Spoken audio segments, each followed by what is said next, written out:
This is Citations Needed with Nima Shirazi and Adam Johnson. Welcome to Citations Needed, podcast on the media, power, PR, and the history of bullshit. I am Nima Shirazi. I'm Adam Johnson. Thank you, everyone, for joining us this week. Of course, you can find us on Twitter at Citations Pod, Facebook, Citations Needed, and help us out, support the show through patreon.com/Citations Needed podcast with Nima Shirazi and Adam Johnson. Yeah, any help on Patreon is always appreciated. It helps keep the show growing and to keep going, which is always good. I think that's always good to keep us growing and going. I agree. We're very good. You should support us because we're good.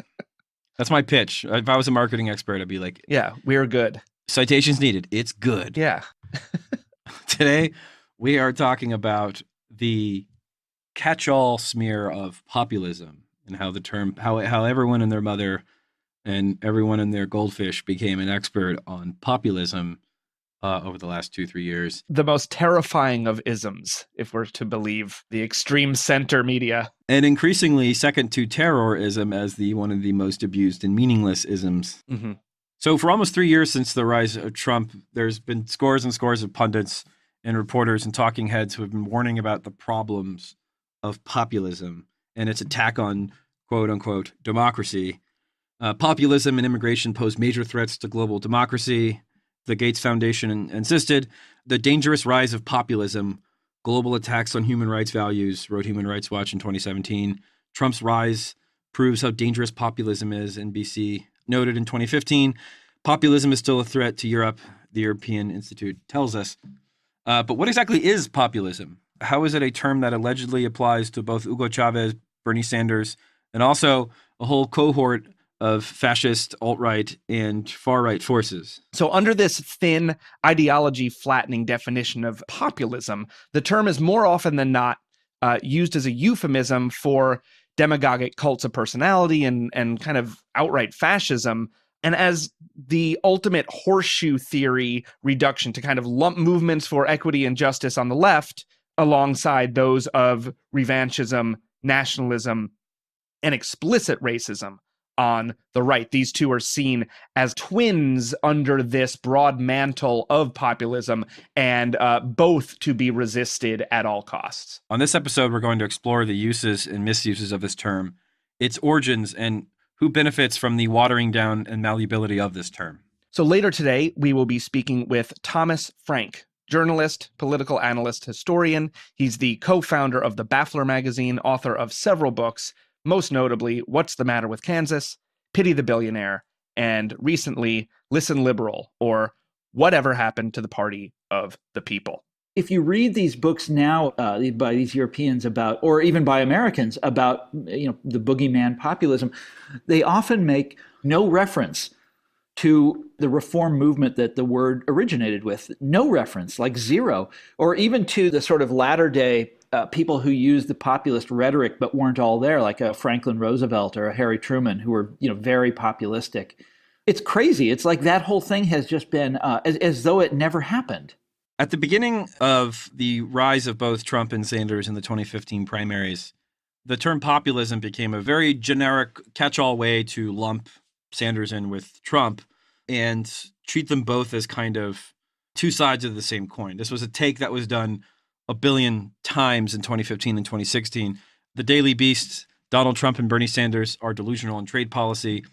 NPR, 5 ways Bernie Sanders and Donald Trump are more alike than you think. Bustle Magazine, 5 ways Bernie Sanders and Donald Trump are more similar than you think. Keep it going. The Atlantic, what Trump and Sanders have in common. Huffington Post, how Bernie Sanders and Donald Trump's campaign are similar. Guardian, Bernie Sanders and Donald Trump look like the saviors to voters who feel left out of the American dream. Right. And within one 24-hour period in March, there were 4 separate publications that all ran basically the exact same take. This was right before the primary in Michigan. Yeah. Haaretz, the angry white men that gave us Trump and Sanders their victories. CNN, why Americans are so angry in 2016, the rise of Donald Trump and Bernie Sanders. Fortune magazine, why Donald Trump and Bernie Sanders both appeal to angry white men.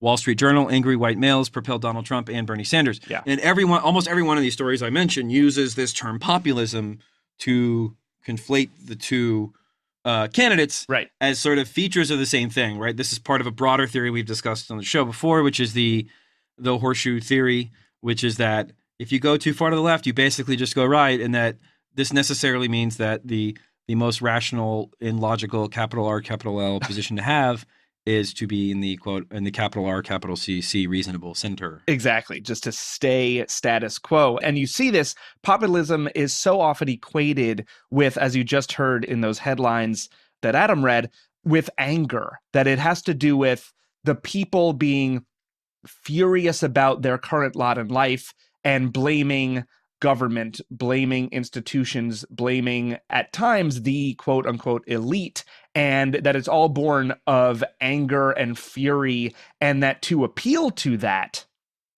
is actually irrational and just kind of throwing red meat, and that it winds up just being this thing writ large called populism, kind of giving the masses, ordinary people, unthinking people, unlearned people, just slogans and rhetoric that will appeal to them. And this is called populism, which, as we will unpack, is not necessarily populism. Right. And I think has a lot more to do with demagoguery, as well as kind of basic politics, the way politicians speak in general, and the way that institutions operate is often nodding toward the masses while always protecting the interests of those in power. Well, over a 3-year period, 2015, 2016, 2017, there was basically 4 things that led to this expert cottage industry of populist studies. The Atlantic Council New Republic study for the populism studies. That was Jeremy Corbyn in the UK, Bernie Sanders, Donald Trump, and Brexit. I think Brexit had as much to do with all 3 of those forces as any.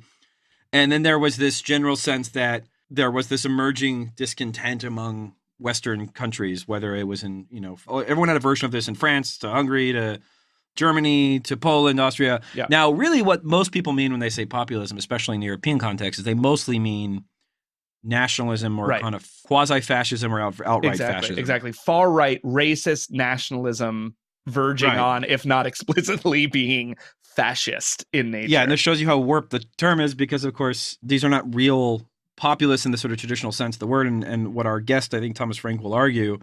But what I don't want to do is I don't want to get into the no true Scotsman definition of populism. I actually think the term is sort of worth just getting rid of altogether, because I do think that it's gotten so sullied by this notion of, the sort of angry white male, when really what people mean is they mean fascism or racism, but you're not really allowed to say that in proper company. So we have to use these kind of silly euphemisms like populism. Right. And under that umbrella term, you then get to paint Sanders supporters in general as being anti-pluralist, that they're populist rather than pluralist. So, they're all white and they're all furious, which obviously is not at all true. But you get that catch-all term, as we were saying earlier in the show, that you kind of lump everyone together. There was a Daily Beast article headlined, "The Daily Hate, Corbyn, Trump, and the New Politics of Spite." So again, you see the linkages being made in the media and also by very kind of establishment centrist politicians as anything too far left is the same as anything too far right, because it's not me. It's not the same thing, which is why Tony Blair called Corbyn, quote, "our Trump," end quote, for the UK. Yeah. Trump mania, meet Corbyn mania. All of these linking together of some of the most vile, explicitly racist, explicitly white nationalist, explicitly anti-immigrant, anti-Muslim, pro-fascistic platforms being effectively called the same thing as the politics of bringing more material benefit to the most people and taking away some of the power, some of the privilege, some of the profits from those already entrenched in power. That is seen as just the same kind of danger as the most racist. Well, yeah. The sort of go-to expert on populism for most Western media is this guy named Cass Mudd, who's a Dutch political scientist who they love because he panders to this very vague notion of what isn't populism. He wrote in an interview for Vice last year, he said, quote, "Populism is an ideology that considers society to be ultimately separated into 2 homogeneous and antagonistic groups, the pure people and the corrupt elite. Populists of the left usually take the decidedly different approach, combining populism with some socialism. It was sort of a nonsensical statement. A different approach Right. with the same overall goal is not really clear. So the fundamental mistake that's made, the fundamental, I think, ontological scam here is that if I tell you that there's an elite that's out to get you, and I'm on the left, that is an elite that consists of the super rich and their functionaries in the military who sort of control the levels of power, along with soft power, the government.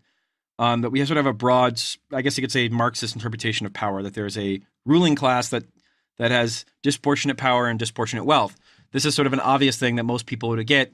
One of the reasons why, Marxism was so popular in places like rural Vietnam and rural Russia and rural China and Africa is that it's not a tough sell.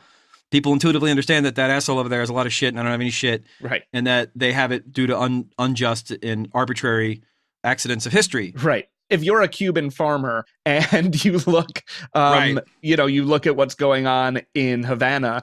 Not a tough sell. It's not a tough sell. Super easy. Oh yeah, that makes sense, right? And of course, there was populist uprisings before there was even a Marx or even an understanding of communism that just sort of gave it a system. But the point is, that's sort of what Bernie Sanders and Jeremy Corbyn largely argued, that there's this bad guy. Now, that's an elite that actually exists. Whereas the Donald Trump elite that he's fighting is a made-up cabal of Islamo, George Soros funded, Black Lives Matter, Right. whatever sort of picture a Glenn Beck chalkboard. Like that's his elite, right? Right. But that elite doesn't exist. And to me, if you talk about people railing against elites without interrogating the validity of whether or not these elites actually exist, Yeah. or the nature of those elites, or whether or not their concept of elites are, I don't know, anti-Semitic or racist, as Donald Trump and the right-wing concept of elites always are, then you're talking about a term that is so vague and so process-oriented and so divorced from ideology and divorced of politics that it's to have no meaning.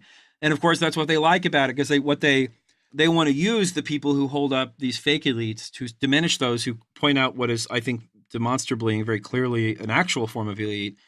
And that's the scam of this term populism. No, exactly. It's basically saying the globalism dog whistle, which is clearly fascistic, which is clearly nationalistic, which is clearly anti-Semitic in its inception, in its usage, is viewed in the same way as now this term populism, which is not a new term, but the way it is being utilized and weaponized against both those kind of unsavory forces on the right, which pose certain threats to the center. Those are seen as being hand in hand with those on the left, which also pose a kind of similar threat when it has to do with dismantling power. So in this kind of desperate attempt to make sense of what we've all been seeing in the US and in Europe, elsewhere, with the rise of this nationalist and racist extremism actually gaining political power more and more, taking office. Many books examining this situation are being published, a number of which take aim at this thing specifically called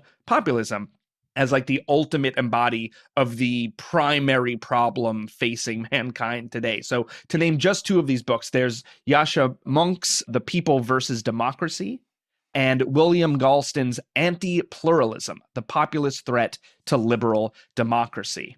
So you see this as where we are now, and we've been seeing this for 2-3 years now as well. I mean, we ran through a bunch of headlines having to do with populism itself, but there's this sister headline, sister article that has appeared again and again in the media that has to do with the failures and terror of democracy itself when left in the hands of the plebes. All right. So, yeah, there was the New Yorker the day before the election. There was a headline, The Case Against Democracy. That was by Caleb Crane. And then right after the election, the Washington Post published, The Problem with Our Government is Democracy. Al Jazeera, December 28th, 2016, The Trouble with Democracy. A big Brookings report from May 31st, 2017, entitled More Professionalism, Less Populism, How Voting Makes Us Stupid and What to Do About It. The Los Angeles Times, noted troll James Kirtrick, headline, The British Election is a Reminder of the Perils of Too Much Democracy. Vox then chimed in later that month, June 2017, with two eminent political scientists say the problem with democracy is voters. The New York Times, June 29th, 2017, the problem with participatory democracy is the participants. Then the New York Times was back, January 25th, 2018.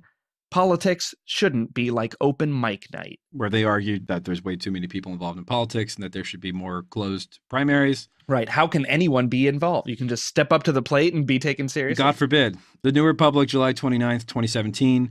Why American democracy is broken and how to fix it. They argue there's too much of it. Right. Foreign Policy, April 26, 2018. Why democracy doesn't deliver. And then possibly my personal favorite from recently, the Washington... Because this one's contemptuous of the poor and Arabs. It's got a nice combination.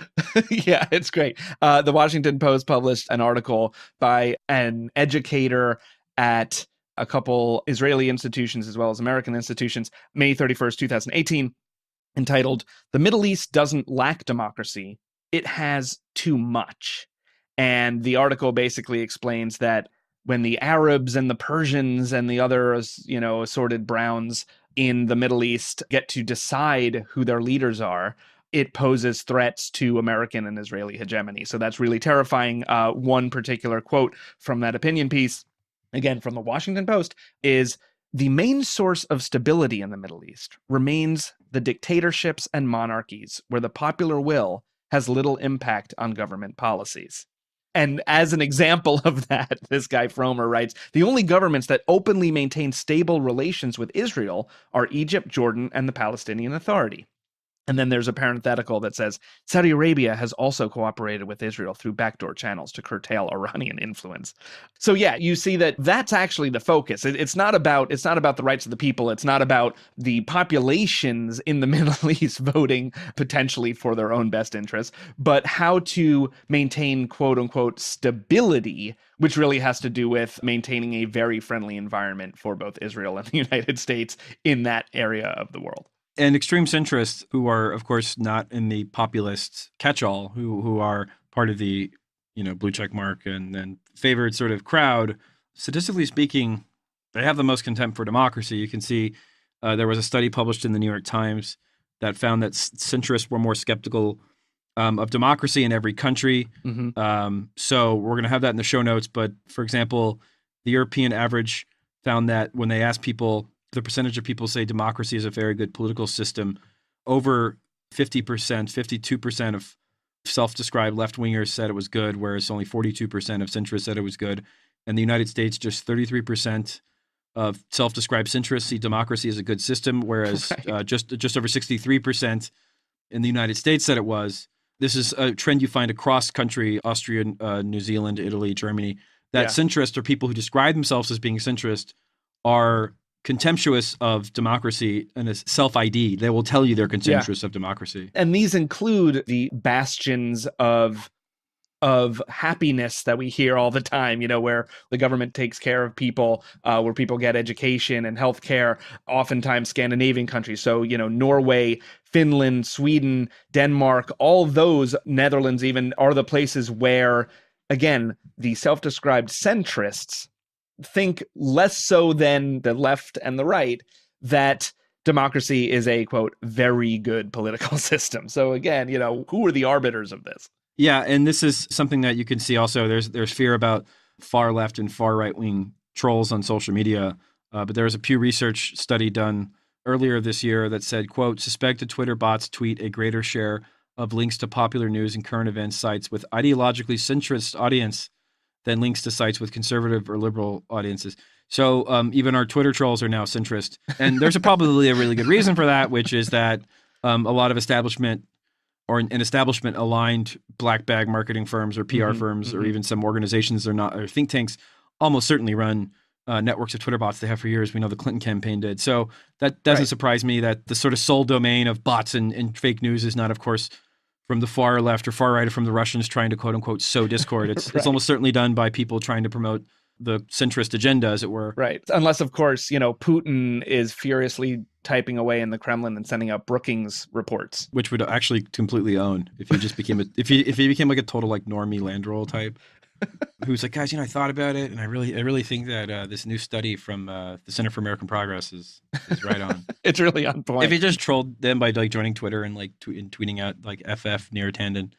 So yeah, so what you see here is a sort of repeated pattern of projection, right? Where the extreme center, who is very pro-technocratic, very, obviously the the center wing of the Democratic Party was Clinton's core support network, and they were very pro-superdelegates, very anti-opening up the Democratic Party to non-elites. They literally conspired, to undermine Bernie Sanders. Whether or not it actually affected the outcome, we can never really know. And so that there's this projection that they're sort of protecting democracy from democracy, right? They have to destroy the village to save it. That we have to make it harder for people to participate in democracy in order to have a robust one. Right. Only the cream of the crop may select those judged good enough, right enough to lead us all. Right, because everyone's just a sort of, the masses are just foaming, fake news addled zombies who can't be trusted, because the Russians created a group called woke blacks that they somehow infiltrated the African American community, and therefore they cannot be trusted. Right. And again, this sort of effort to lump in people like Jeremy Corbyn with Donald Trump, it speaks solely to the issue of tone. We touched on this in the episode with Ms. Feinberg about a few weeks ago on the civility fetish, right? They're like a dog; they can understand tone but not content, and like this is why this tone policing and centrist wagon circling, anger, spite, yelling too loud without ever listening to what they're saying. You're never allowed to ask whether or not their anger is justified, right? Like middle class protest astroturfed by the Koch brothers in 2009 and 2010, raging against bank bailouts for poor people. That's not justified. But, Occupy Wall Street, where you go and you say, man, my student loans are 30 grand and the whole system's rigged. Like, yeah, that's sort of broadly justified. And again, this delineation between being angry in a justified way and being angry in a way that is astroturfed and serves the interests of the super rich and is animated by racism and anti-Semitism, those need to be separated. And this populist discourse deliberately makes it so you don't separate them. Right. So that Ecuador's Rafael Correa and the US's Bernie Sanders and Venezuela's Chávez and Bolivia's Evo Morales, they're all quote unquote firebrands, right? You hear that term all the time. They're fiery speakers and they get their popular support by tapping into this fury and this anger and being loud and aggressive. And that is seen as the same thing as like a Geert Wilders from the Netherlands. These kind of extreme Islamophobes, extreme anti-immigrant politicians and kind of demagogues. And it's equating this idea of actually calling out power structures and providing opportunities to dismantle them or at least to challenge them, and equating those with the ultimate in punching down, the ultimate in beating up on the most marginalized and vulnerable already, and calling that the same kind of populism as opposed to outright nationalism or demagoguery. Yeah, and again, the term is also used to patronize Latin American leftists all the time, right? Because what it's never made clear to me is how the Center for a New America crowd wants left-wing populists in Latin America to redistribute wealth. Well, they don't. Like, oh, well, it's a cult of personality, or people circle on Chávez. It's like, well, yeah, like the vast, great chunks of the country that are poor aren't literate, and a lot of them don't speak Spanish, like they're indigenous, and they have to have like charismatic leaders to help change the system, right? I mean, look at Venezuela before there was a Chávez, right? He reduced poverty by half, extreme poverty by 2/3. These things require some degree of populism, of some degree of a charismatic leader, because really what they want is the sort of faceless corporate state, right? Well, they want like the School of America's graduate too. Well, right. Well, they want a faceless corporate state that has no charisma, that is by definition conservative, because it's, the IMF and McDonald's and Coca-Cola, and there's not really anyone charismatic. There's some like, white guy in a suit who sort of says the bare minimum. That's really what they want. Yeah, exactly. Dole fruit approved. Right. Who's God forbid a populist. And you see this all the time in Latin America when they're like, Maduro's going to win the election by telling the masses, he's a dangerous populist. He's telling the masses that if they don't vote for him, they're going to lose their social programs. But like, that's true. Like historically, when you vote for right wingers or vote for even centrists, they will gut your massive socialist programs. Like that's kind of the deal with counter-socialism. Right. It's appealing to people is painted as a sort of trick. Like Bernie Sanders is just offering handouts. It's like, well, yeah, I mean, so what? But if you actually investigate what's behind the rhetoric, one side is actually trying to deliver on that, and the other is most often using fear tactics and saying you're going to lose your jobs to the immigrants et cetera, et cetera. Right, which is bullshit. Right. It's a fake handout. Right. I mean, it reminds me of there's an episode of Blossom where where Joey I love that's where you where went. Joey thinks he found a new way of cheating by memorizing the material the day before. And like no one has a heart to tell him that that's not cheating, that's just studying, because he thinks he like tricked the system. And so he goes this whole time like, you know, memorizing the information and learning it. And he's like, oh man, I'm really getting one over them. Like people think like populism or giving people what they want is somehow a trick. And it's like, no, that should be what democracy is. Isn't that the thing? It's taking from the rich asshole and giving to the poor person, because guess what? There's more poor people than there are rich assholes. And like, that's a way you sort of equal the system. And I do think that's the kind of rub with a lot of this populist discourse is that exactly. that somehow they're like playing the game on God mode and they're not really playing fair. It's like, well, yeah, because you know you convinced people for years that if they just voted for corporate centrist Democrats, all would be well, and it turned out that was bullshit. And now people are like, oh, I'm going to go with the guy who's promising me free healthcare, and you're like, oh, wait a second, you can't do that. And so they have to sort of trick you into thinking that this is somehow pejorative. And of course they do that by conflating it with the warped right-wing faux class warfare. Exactly, that like nativism. Right. And radical right-wing politics are the same as appealing to what people in societies need and God forbid want. Right. On that note, we should definitely bring in our guest. Absolutely. We will be speaking with Thomas Frank, journalist, political analyst, and historian, author of many books, co-founder of the Baffler magazine. He's going to join us in just a moment. Stick with us.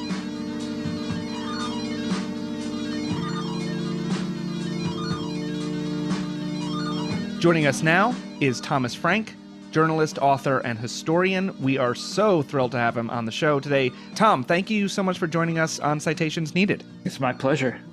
So you've written a lot about populism. You've written about it for several decades, what it means, and the kind of slippery definitions. This is obviously a major semantic issue, but when people say something semantics, they oftentimes mean it as a sort of dismissive, like, oh, it's just semantics. But of course, semantics are super important. I know because we've been fighting a war on an abstract noun for 15, 18 years now. You argue that Trump and other right-wing hucksters are, quote, a sort of inverted populism in which Republicans use the words of Thomas Jefferson to sell plutocracy, and the will of the people is confused with the operation of the market. Can you say what you mean by that and how you personally defined populism as a concept? Yeah, when I wrote that, so I was referring to Reagan. And Reagan, Gingrich, George Bush Jr., Nixon.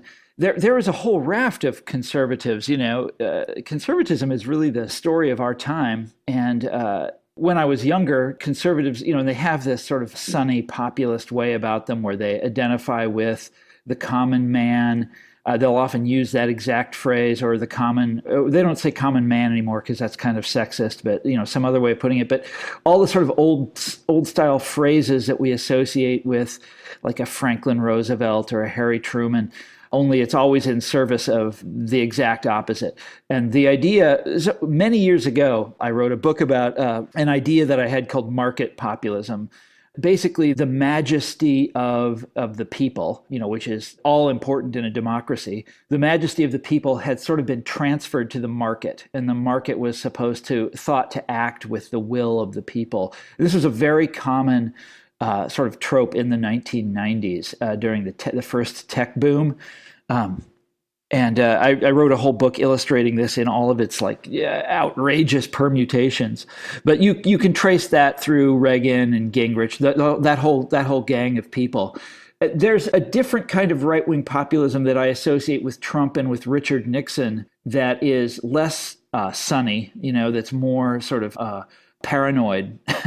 And imagines the people to be beset by this kind of evil liberal elite. You've heard this phrase before. This is, basically all of conservatism in our lifetime, and this is very important to remember, has been a kind of populist conservatism. And this is, and you'd say, okay, well, that's obvious, but that's a really important point, and I'm going to tell you why in a minute. Well, hell, I'll tell you why right now. Sure. It's because while the right wing has been embracing populism, embracing this populist way of talking, never embracing the thing itself, okay, never, ever, ever doing that, but embracing this kind of populist proletarian way of talking, the Democratic Party, which is the traditional bearer of populism, has been running as fast as it can away from that way of speaking. In fact, there was a movement in the Democratic Party called the Democratic Leadership Council that back in the 1990s used to denounce populism all the time. And they would say populism is what we have to stamp out in the Democratic Party. Populism is the great loser tradition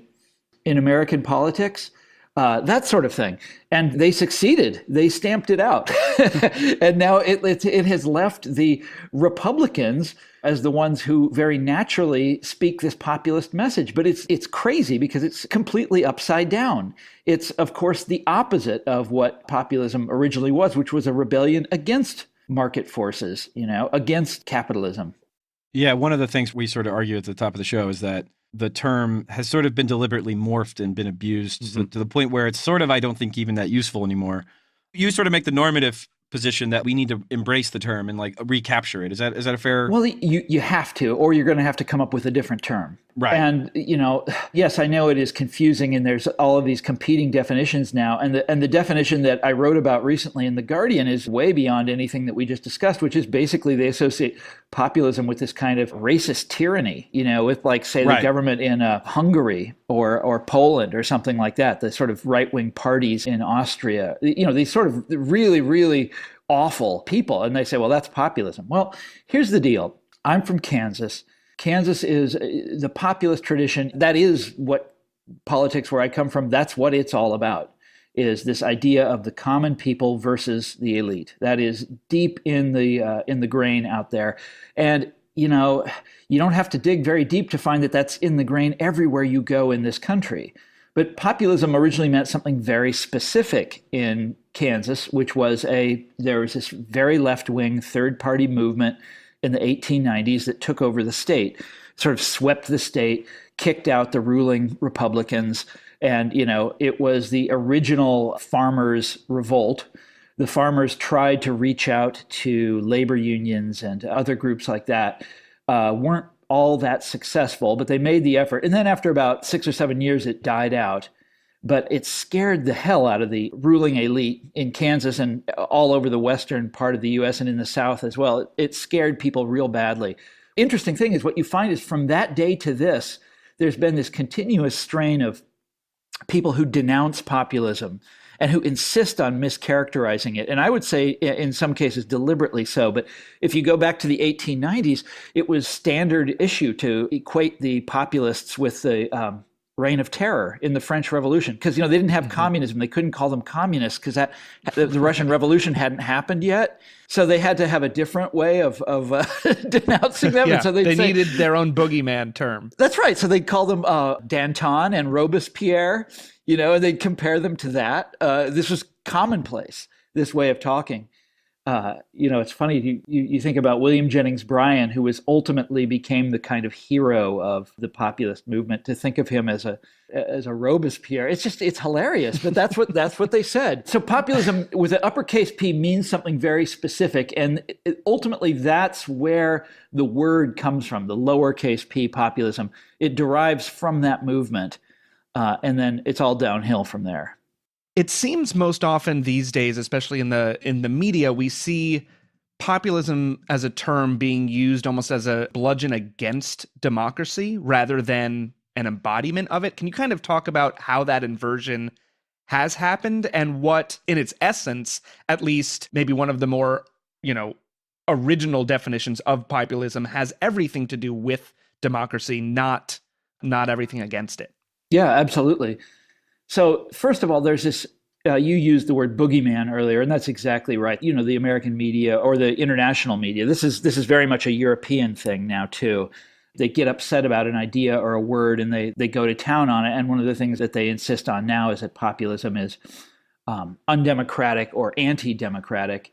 And it's a kind of mob rule. It's like demagoguery. Mm-hmm. And what populism originally meant, it had this, the populists were in love with the ideas of Thomas Jefferson and with the idea of, citizens' participatory democracy, that ordinary American people should have a say in governing.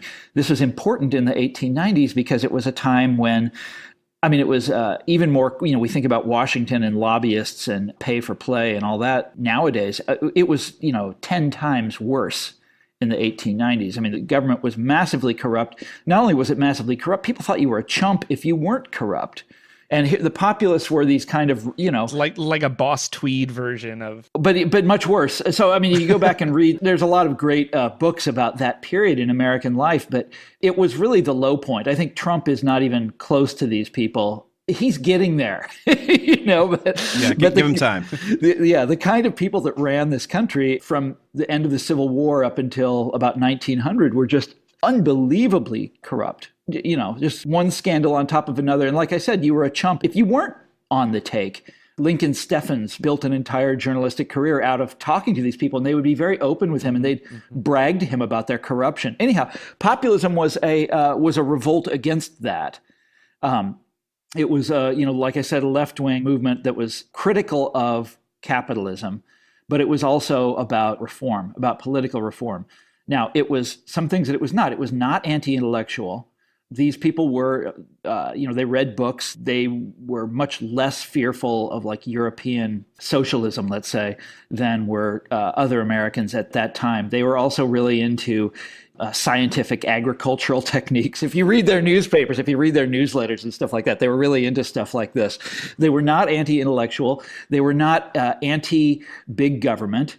They wanted, if you read the populist platform from 1892, they wanted the government to take over the railroads, to take over the telegraph system. They wanted to nationalize a whole bunch of things.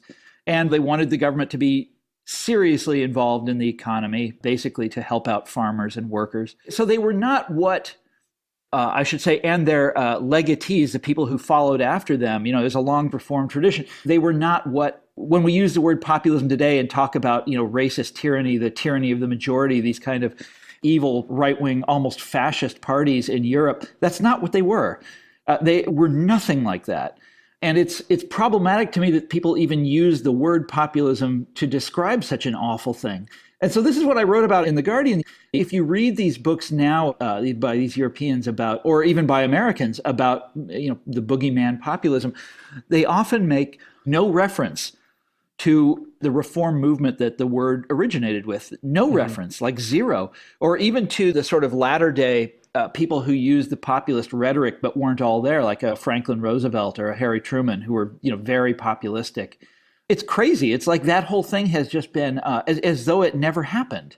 So drafting off of that, there's this idea which I think has been promoted recently by people like Cass Mudd about how populism is more divisive than unifying as an entity, as an ism, as an ideology, which it really isn't. But can you kind of also talk about how then, even in that post-1890s populist sense, what happened with labor and unions and the kind of bringing together of working class people, that it isn't really a very divisive idea?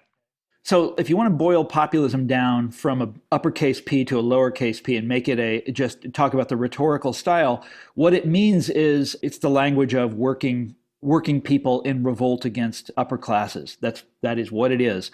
And it's divisive if you're talking about like them, working people not liking capitalists. Yes, that is true.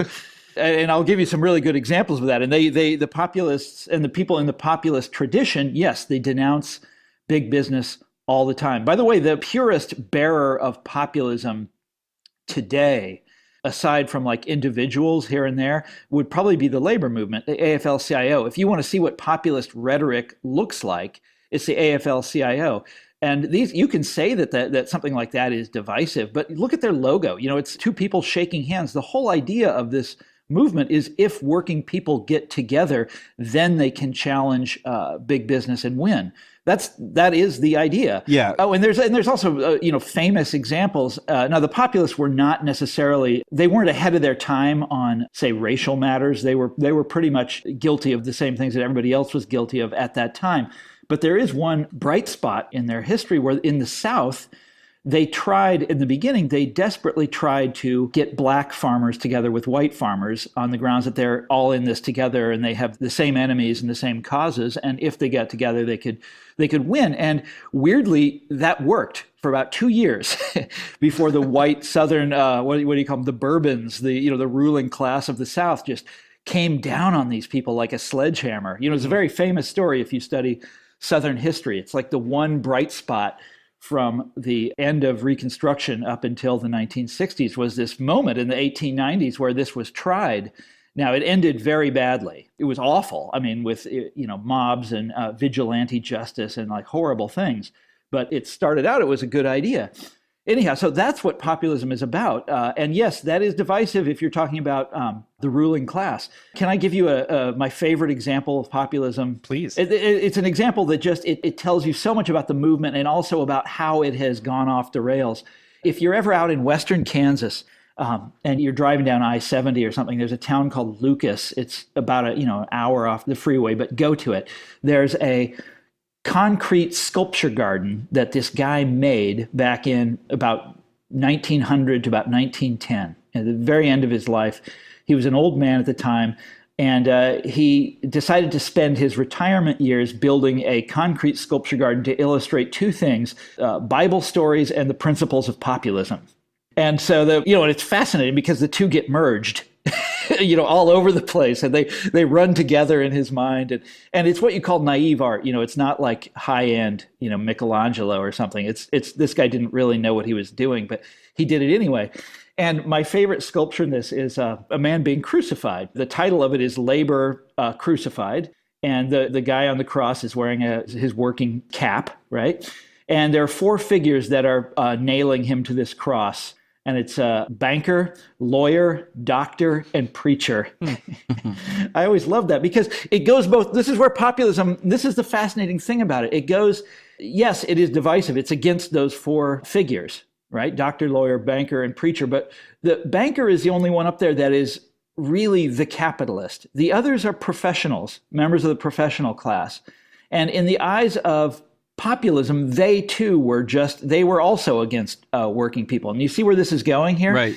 As the Democratic Party has identified more and more and more with the professional class, they've made themselves, and which is an elite group, they've opened themselves up for populist attack. And so what the Republicans have done is they've tried to shift that attack from capitalism, the original enemy, the guys who own the railroads, the guys who own the newspapers, the guys who corrupted the politics. They've shifted the focus of populism from that enemy to this other enemy, preachers, doctors, lawyers, Democrats, liberals. Immigrants, Muslims. Yeah, well, then you go down the list, and you get into the racist stuff. I think the issue of race is an interesting one. You mentioned the AFL-CIO, which of course has a long history of problems with race, versus, let's say, the IWW, which didn't have a racial criteria for joining or a gender criteria, and all you needed to be was a wage laborer. Yeah. Where that would be a sort of more robust version of populism. Because and there was a lot of overlap, by the way. Yeah, totally. Yeah, I don't want to be too unfair, but okay. But if you go back, the main populist newspaper in Kansas was this thing called the Appeal to Reason, and he, after populism died, he became an outright socialist. And it had this enormous circulation, but he was a big supporter of the IWW. There is that continuity. I mean, it goes from these people, when populism died, a lot of them became, Eugene Debs was a populist, became a socialist. And I think that when you talk about holding on to the concept, the word of socialism, and you said earlier that we need to name something else, I think the elephant in the room is the word that Bernie Sanders embraced, which was socialism. Yeah. Now, obviously, that has a hugely loaded and divisive definition, but it seems like more and more people would prefer that term since populism, is now associated with racism. And of course, populism that's just for white people isn't populism, it's fascism. Yeah, no one is interested in a movement like that. I mean, that's right. But I'm saying that's what Trump represents, right? He represents a kind of, he famously went against the grain in the Republican primary and said he wouldn't cut Social Security and Medicare. Yep. And then because those are not racialized programs, he wants a very limited form of socialism only for old white people. Yeah, it's funny, but the Republicans, they used to attack Social Security all the time. I imagine his party is very disappointed with him for not figuring out a way to go after. Well, he surrounded himself with a bunch of people who want to privatize it. So the trains are still exactly. on the track. And you got to remember that nothing that he said in that campaign, and he said a lot of things he also talked about bringing back Glass-Steagall. He said a lot of things that were like, that's not a bad idea. A lot of the stuff he said about trade was not wrong. The way he's implementing it now is crazy. But what he said about trade at the time was not wrong. It's just, and the Democrats were just totally open to this criticism because they themselves have walked so far away from where they started out. But If only there was some candidate who could Oh, have I know. It's frustrating, isn't it? But the word socialism is also a good word. I embrace it, but I can see why most Americans would not. It's for them. It's a frightening word. It means Russia, Soviet Union. Right. A century of serious propaganda has really made that its own boogeyman. There's another thing here, which is the word progressivism. And I have a definition of that, and I'm sure the people that I'm criticizing would object to my definition of progressivism, which is reform from the top down, as opposed to populism, which is reform from the bottom up. Populism is working class people getting together and making change. And progressivism is members of the professional class seeing that something is not working right and fixing it. And they don't get along. Populism and progressivism. They don't like each other. Yeah, I think progressivism has even morphed into a kind of, I'm not really a corporate Democrat, but I don't like the S word. That's sort of where you fall. It's kind of this vague catch-all now, which I think is fine. I think sometimes vague words are okay. Even when they agree on the issues, like say antitrust, the populism and progressivism, they hate each other. It's really strange. There's all of these famous stories from the early part of the 20th century about how the progressives basically stole populism's issues. They took all the issues that populism had been about and swiped them and then proceeded to put them into effect, which is true. They did, in the Roosevelt administration. Yeah, that's like the very end of Newsies, where they have this newspaper peddler strike. There's all this great left-wing propaganda in the movie and in the play, and then at the very end, the hero is Teddy Roosevelt. It's like yeah. They had to sort of put it in this conservative By the milieu. way, Teddy Roosevelt, there is an interesting guy. In many ways, if Trump succeeds as president, that's going to be the model that he's following, this kind of blustering blowhard, who really believes in being tough and, all that stuff, but who also made war on the trusts. But Roosevelt hated the populists. He was one of these guys who thought they were the French Revolution, Right. And anyhow, when it's your head in the guillotine, you're a little more sensitive. Then you're like divisive. Yeah, he is the upper class reformer. There's no better example. Yeah, right. yeah, exactly. Populism is going to divide my head from my body. So that's the problem. You've actually written recently about the misapplication of the term populism and how it really fits into this horseshoe theory, most kind of embodied in a couple recent books. There's the Yasha Monk book and the William Galston book. Can you kind of just tell us a little bit about what is so deeply unsatisfying about these much more mainstream analyses of the problem of populism and where we need to go from here? Well, first of all, they think it's a problem. It is a huge mistake. Second of all, they're completely ahistorical. And by the way, Galston, at least, is someone who should know better. He's been around for a long time. He knows what populism is. He comes from the background of the Democratic Leadership Council, which, as I said earlier, spent years and years and years denouncing populism, ironically denouncing it as a loser tradition that could never win. And here the Democratic Party keeps getting beat by these right-wing populists, who are swiping their rhetorical style, if not their actual issues.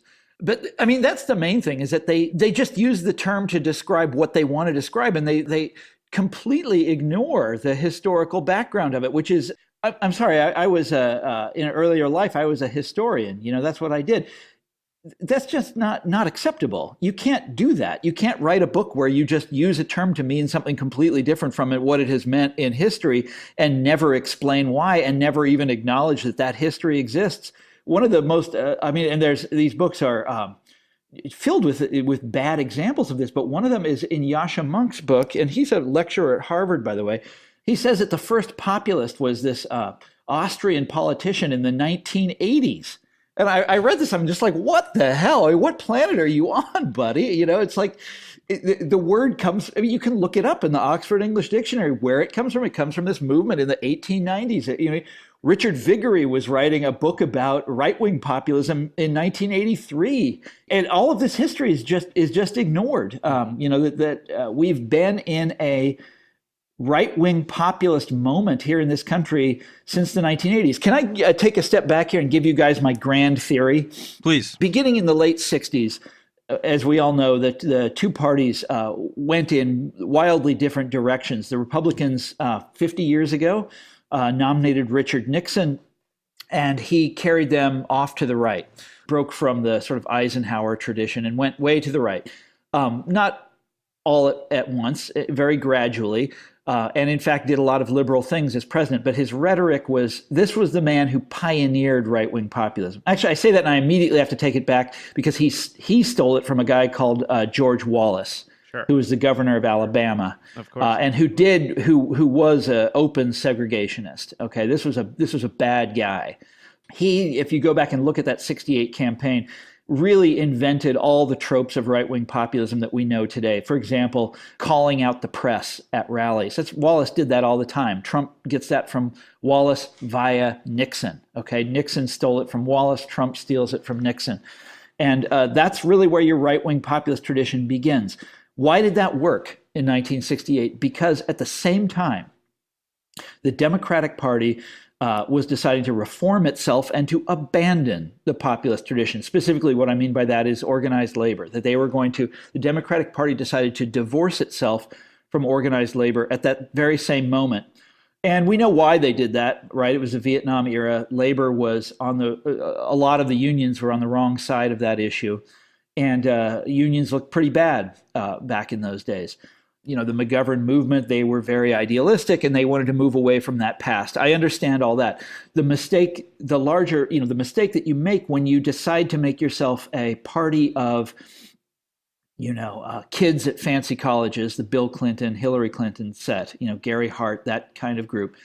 When you decide to make yourself a party of those people instead of a party of working people, even if those kids on the fancy college campuses have better politics, are better on the issues at the moment, which they were during Vietnam.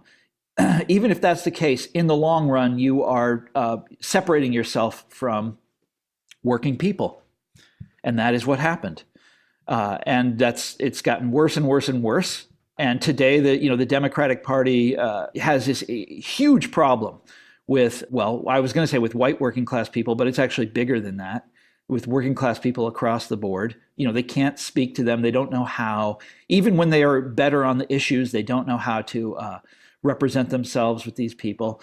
And, you look at this utter demagogue now, Donald Trump, who pretends to, care about ordinary people, and does this kind of right-wing populist act. He doesn't give a damn. He said he's going to do things that ruin these people's lives. This is what I've been saying now for 20 years. I'm sick of saying it. But as the Democratic Party made itself into the vehicle of the professional class, the Republicans said, oh, look what they're abandoning. Look at what they're abandoning. The Democrats, who are always the party of the people, the party of the working class, blah, blah, blah, blah, blah, they're giving that up. Well, guess what? That is the high ground in American politics. That's how you win elections in this country. They grabbed for that with both hands. Now, it's always been a stretch. Ronald Reagan is the big union buster. Mm-hmm. And these are people that will do anything to cut the taxes of the rich. Anything to deregulate banks. And they have ruined the life chances of working class people. But they speak the populist rhetoric. And this has been going on for ever since 1968, essentially for my entire lifetime. And what's fascinating to me, and I've written about it and written about it and written about it, and I'm not the only one, lots of other people wrote about it before I did, the Democratic Party can't figure it out. Mm-hmm. We've been saying this ever since then. And they still can't figure it out. Why is that? Well, it's because you got guys like these books that we're talking about that everything is so, excuse me, I almost cursed there. No, you definitely should curse.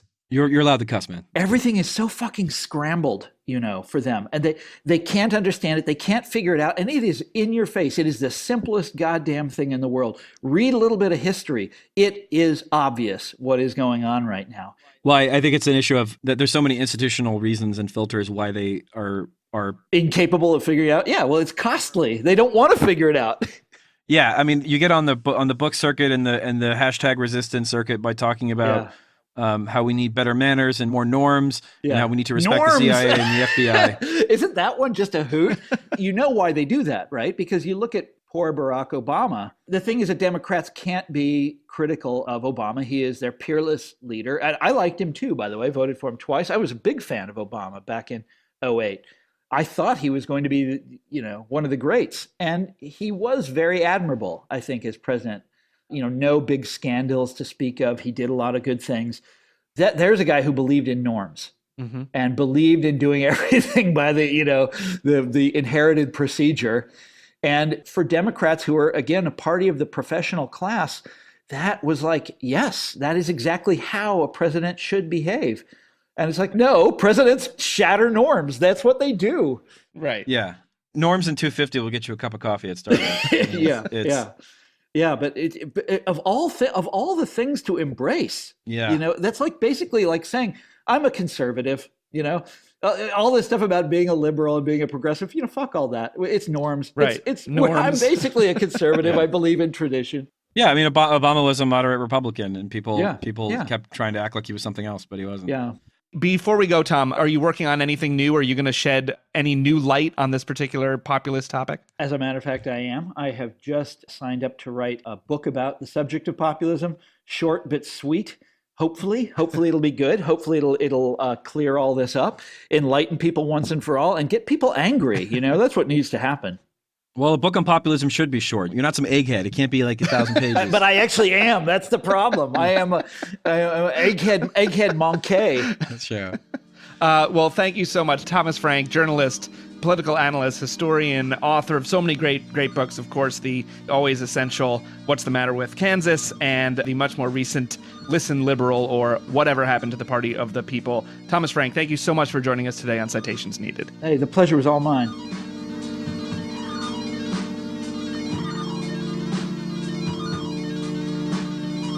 That was informative. Always good to have an historian on to, talk about history and not think that terms were invented 10 minutes ago.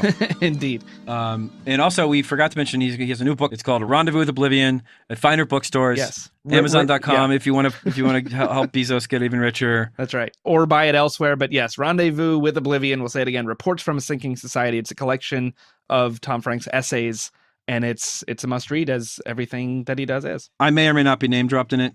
Possibly. That's why you should check it out. Adam's a critic-level supporter of Thomas Frank. It's true. Well, it's a long story. I think I'm in some footnote somewhere. Anyway, so yeah, it's a good topic. Before we go, I do want to say that I have one major objection to. There's one thing in this world that's made me reject democracy and made me become a monarchist, and that's that if you look at the Amazon reviews, Citizen Kane, which whatever, I know some people don't like it, but it is objectively a very, very good movie, has a 4.1 rating on Amazon. But Top Dog, a movie about Chuck Norris teaming up with the dog to save the Pope, has a 4.3 rating on Amazon.com. And there's statistically significant amount of reviews too. So I want to note that when I read that, I saw that. That's right. The problem is the people. I briefly became a monarchist.